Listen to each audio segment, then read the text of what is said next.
사실 요즘은 밤 10시가 되면은 뭐 식당이고 어디고 다 이제 불이 꺼지잖아요. 그게 일상이 됐잖아요. 그런데 이곳은요, 밤 10시가 넘어도 불야성을 이룬다면서요, 김유진 아나운서. 네, 요즘 한강과 청계천 그리고 연트럴파크라고 불리는 서울 홍대 일대의 경의선 숲길 등 서울 지역의 야외 공원에 청년들이 술을 마시러 모여들고 있다고 합니다. 아이고. 왜냐하면 아까 앵커님 말씀해 주신 것처럼 음식점이나 주점은 지금 10시가 되면 문을 닫잖아요. 네. 그러니까 식사를 하고 나서 공원으로 가서 노상 술판을 벌이고 있는 거죠. 이게 지금 이제 어제 모습이에요? 네, 맞습니다. 이 정부는 지금 4차 대유행 위기다 그러면서 방역 지침 준수해달라고 호소하고 있는 상황이지만 지금 보시는 것처럼 아무래도 코로나19 사태가 길어지면서 피로감이 한계에 달하는 상황이다 보니까 제대로 지켜지지 않고 있는 상황입니다. 세상에 진짜 거대한 술판이 따로 없습니다. 박성배 변호사님. 지난 24일 토요일 청계천에 나가봤더니 이 반경 800m 이내 230명의 인파가 몰려들었습니다. 이 자리에 모인 인파들 마스크도 벗고 다닥다닥 붙어 앉아서 대화도 하고요. 치맥도 먹고 있는 모습인데 특히나 5인 이상 일행이 찾아와서는 2명, 3명, 4명으로 나눠 앉아서 자리를 옮겨가면서 노는 모습도 목격되기도 했습니다. 그리고 일명 연트럴파크로 불리는 홍대 일대에서도 경의선 숲길로 향하는 대규모 이동 행렬이 목격되었는데 많은 분들이 5인 이상 사적 모임 금지 조치가 실내에만 적용되는 것으로 잘못 알고 계시더라고요. 그렇지만 이 조치는 실내외 구분이 없습니다. 야, 진짜 이런 생각 드실 거예요. 방역 수칙 잘 지키는 사람만 바보인 거야? 그런 생각 많이들 하실 것 같아요, 시청자분들께서. 현장에 나오신 분들 목소리 좀 듣고 이어가 보도록 하겠습니다. 네, 여기 청계천에서는 술 못 드시게 돼 있거든요. 아, 그래요? 예, 예, 협조 좀 부탁드립니다. 네, 빨리 치겠습니다. 예, 예. 여기서 음주는 금지돼 있습니다. 네, 올라. 네, 쉬울게요. 그냥입니다. 여기서 음주는 안 되죠. 핸드폰 밖에서 드시고 오세요. 네네네, 일어나요.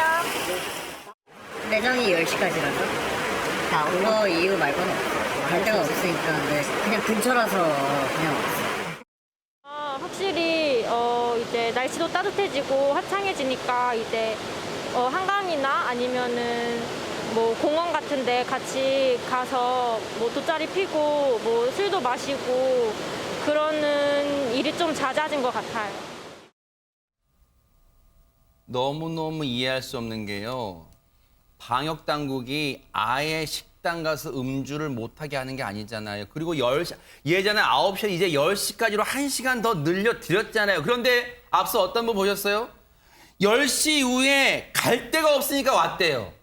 댁에 들어가세요, 제발. 아니, 왜 10시 이후에도 이렇게 술을 찾아 곳곳을 헤맵니까? 그런데 이런 상황에 대해서 많은 불만을 갖고 계신 분들 바로 이분들이라면서요, 하재근 평론가님.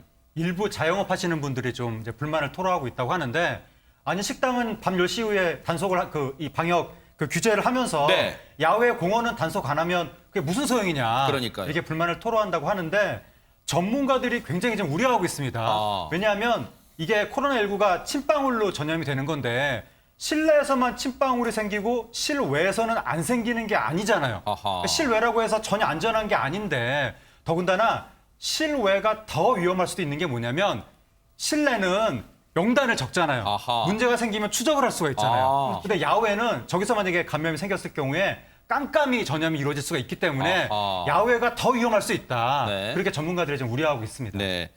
감염 경로를 모를 수 있다. 모를 가능성이 크다. 그렇게 좀 순화하겠습니다. 요즘은 표현을 조금 순화해야 되기 때문에요. 그런데 이런 가운데 공군 부대에서요, 이런 일이 벌어졌다고 합니다. 박성배 변호사님. 이 경남 사천의 공군부대 제3훈련비행단장인 A 준장이 지난 20일 부대 내 운동장에서 간부 20여 명과 축구 경기를 합니다.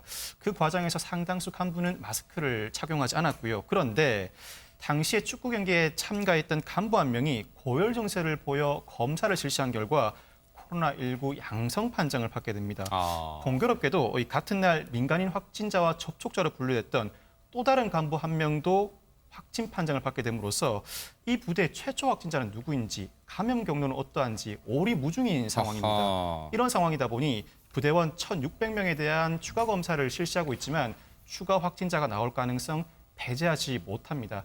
익명의 제보자에 따르면 이 A 준장이 그 외에도 이 경기권에 거주하는 자신의 부인을 매주 주말 이 사천 부대로 이동시켜 골프를 치게 했다고 합니다. 이 단장부터가 방역 수칙을 준수하지 않으니까 이 비행단이 코로나19에 감염돼 부대 기능을 수행하지 못하고 있다고 주장하고 있습니다. 보세요. 이럽니다, 이래.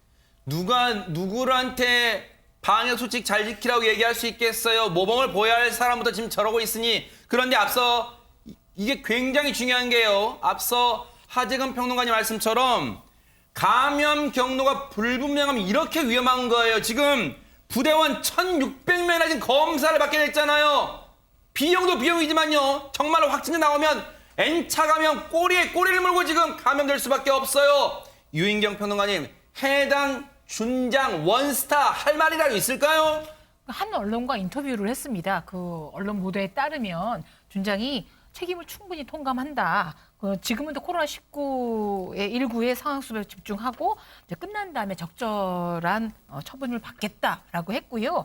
근데 이제 좀 본인이 좀 변명, 해명 비슷한 거 한 거는 부인이 골프를 치르기 위해서 경기도에서 내려온 게 아니라 경기도에 사무실이 있기 때문에 아마 그 주말 부분가 봐요. 그래서 자기를 보러 온 거지 골프를 치러 온 것은 아니라는 얘기를 했고요. 어쨌든 이 준장은 1차 검사에서는 일단 음성으로 확인됐지만 접촉자로 분류돼서 자가격리에 들어간 상태라고 하는데 저는 군대를 안 갔지만 준장, 별 하나 정도 어마어마한 역할을 해야 되는 분 아닌가요? 왜 이런 일을 했을까요? 명령에 살고 명령에 죽는다는 군인데요. 이러면 영이 서겠어요? 준장부터 이렇게 원스타부터 모범을 안 보이는데요. 그런데 여러분 지금 경상북도의 조치에 전국이 지금 시선이 주목되고 있답니다. 그 이유가 뭡니까? 김유진 아나운서. 네, 경상북도가요, 어제부터 돌아오는 일요일까지 인구 10만 명 이하 12개 군에 대해서 전국 최초로 거리두기 개편안을 시범 실시하게 됐습니다. 어떻게 한다는 거죠? 군위와 성주 등 7개 군에 대해서는요, 사적 모임 인원 제한이 완전히 해제가 됐고요. 어허. 의성과 봉화 등 5개 군에 대해서는 8명까지 이 사적 모임 인원 제한이 완화가 됐습니다. 실제로 어제 해당 지역에 가보니까 식당은 단체 손님들이 몰려들고 또 카페의 경우에는 이제 8명도 됩니다 라면서 안내문을 붙이는 등 이 지역 상권이 굉장히 활기를 띠는 모습이었다고 합니다. 네. 일단 거리두기 완화 조치에 대해서 여러 가지 목소리가 있을 거란 말이에요. 한번 듣고 이어가 보도록 하겠습니다. 5인 이상 못 모이려 하니까 오늘 이제 해제돼가지고 그래가지고 오늘 모여가지고 밥 먹기로 했어요. 밥맛이 아주 좋지요. 꿀맛이지. 그동안 저뿐만 아니라 영업하는 모든 분들 이날을 얼마나 기다렸을까요? 이젠 8일까지는 손님을 받을 수 있으니 오늘부터 예약 전화가 많이 올 것 같습니다. 아직까지는 숫자가 코로나가 지금 700대 600만 나오고 있는데 수도권 지방은 아직까지 자제하고 5인 이상 접촉 검사하고 있는데 경북은 아직까지 너무 이르지 않다고 생각하고 있습니다. 들으신 것처럼 거리두기 완화에 대해서 반기는 목소리, 우려의 목소리 공존하고 있습니다. 결국은요, 지자체가 방역 수칙을 더 꼼꼼히 준수토록 또 대책을 마련하는 수밖에 없습니다. 일단 경상북도의 실험 지켜보도록 하겠습니다. 어떤 효과를 거둘지요.